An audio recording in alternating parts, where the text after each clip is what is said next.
ঘরে দাদু আর দাদি থাকেন। দাদুর ছেঁড়া পাঞ্জাবি আর হাফ ধরা মুখ দেখে বোঝা যায় কষ্ট তাদের নিত্যসঙ্গী। পাশে বসে থাকা দাদির মুখেও কোনো আলো নেই, শুধু অপেক্ষা।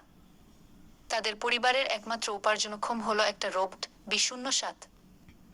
রোবটটা ছোট বাঁশির দেয়া মাফলার গলায় জড়িয়ে ঘরের এক কোণায় দাঁড়িয়ে থাকে, চোখে নীল আলো, মুখে কেমন এক বিষণ্ণতা। একদিন দাদি রোবটকে সেলাই শেখাতে শুরু করে।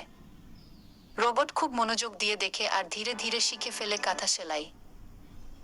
দাদু দূর থেকে দেখেন, চোখে জল জমে ওঠে। চাকরির খোঁজে রোবট যায় বাজারে। এক হাতে প্ল্যাকার্ড, আমি সেলাই জানি গু। লোকেরা হাসে, কেউ কাজ দেয় না।